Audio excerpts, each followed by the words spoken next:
Today I'm going to be sharing with you a challenge that I'm doing the entire month of February. It's going to be a self-love challenge.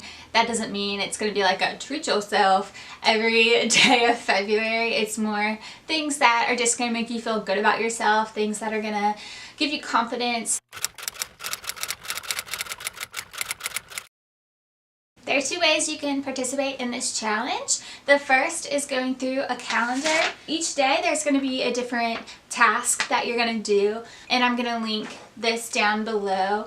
The second way is going through a checklist. So this is a little bit more flexible if your schedule is a little crazy. With this, you'll just decide every day to pick a new challenge, and then when you have done it, you can just mark it off. Now, this doesn't have to be like only emotional things or metaphorical things. It could be a physical thing, like I really like my hands. They're really cute and I have nice long fingers. I don't know, I like them, and so I might write that down for that day. But just 5 things that you really think are great about you. Now, this doesn't have to be like go skydiving or something crazy. It could just be something that pushes you a little bit outside of your comfort zone, just to show yourself like you can do more than you think you can. So if you have someone you've been meaning to call or meaning to hang out with, that's what you can do that day. More than just like smiling at everyone, just being intentional about like making eye contact and like showing other people that you notice them. I don't have RBF, but I definitely have resting sad face, and so a lot of times I'm not like smiling, but I just like look sad, and so then people are like, I don't want to approach her, she looks sad. I end up staying up way too late, and I'll be like reading articles on my phone and lose track of time. This is just like cut off your electronics, put your phone across the room, don't put your phone in your bed with you, just like go to bed and actually go to bed. Something that you normally just wouldn't do, that might just be, even, it doesn't have to be like face your biggest fear, just something that puts you a little bit outside of your comfort zone. I do this once a week in one of my meetings. We put our phones in a basket and we're not allowed to look at them the whole hour, and it's so refreshing just to like know that you have that hour. You don't have to respond to a text in that hour, like you can wait and do it an hour later. Like, it's not gonna bring the end of the world if you don't respond to a text right away. Whether it's writing or painting or knitting or whatever, just something that you love to do that you don't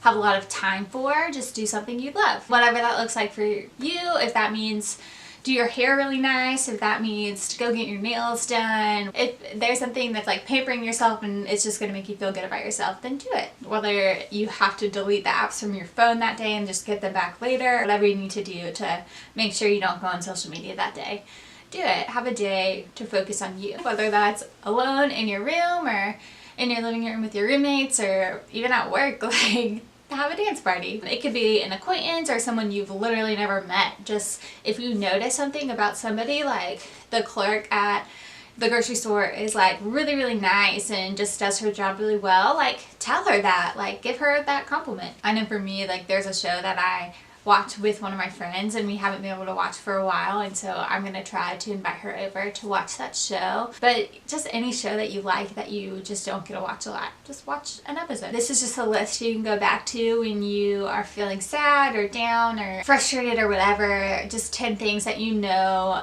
lift your mood, that you know are gonna make you happy in the moment. If there are things lying around your house or your apartment that you literally don't use, don't keep them. It's only 3 things.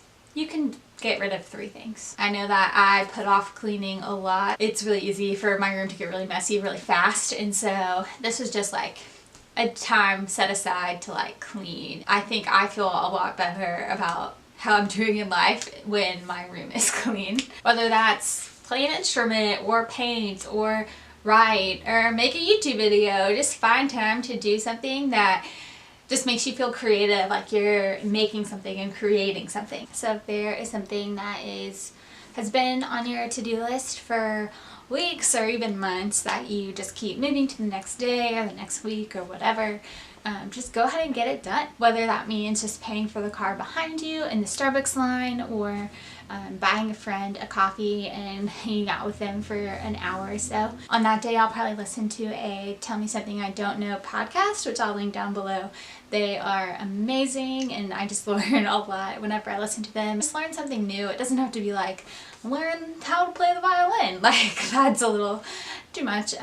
Just something you didn't know before. That might look like watching a YouTube video and doing yoga along with the YouTube video, or actually going to a yoga class, or even just spending like 10 to 15 minutes stretching and like just making your body feel good. You know, this is something that you can go back to later on and just remember, like, you're really grateful for things in life even when other things are kind of sucky. Not necessarily like a task you've been putting off, but if there's something that you've wanted to do, whether that's like go see a movie that you've been wanting to see, or if you want to go bowling with friends, like go do it. And I know this sounds a little silly because it's like you burn candles a lot, most people do. I like to save candles for like special events, which is like really dumb because I don't have a lot of events in my life at my house where I have candles. Or you can go out and get your favorite meal. Just spend some time treating yourself with like a meal that you really enjoy to eat.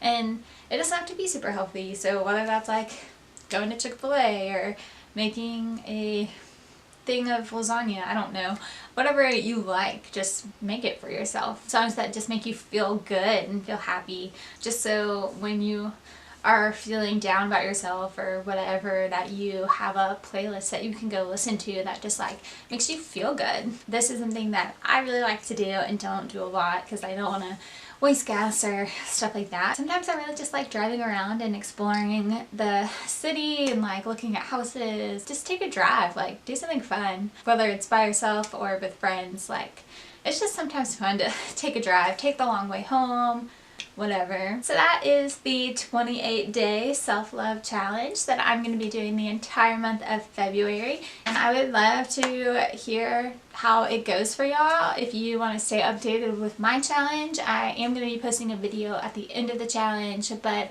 I'll also be updating Twitter and probably Instagram. Those links are down below, so if you want to see how it goes for me, or if you want to join, just follow me on those social media platforms.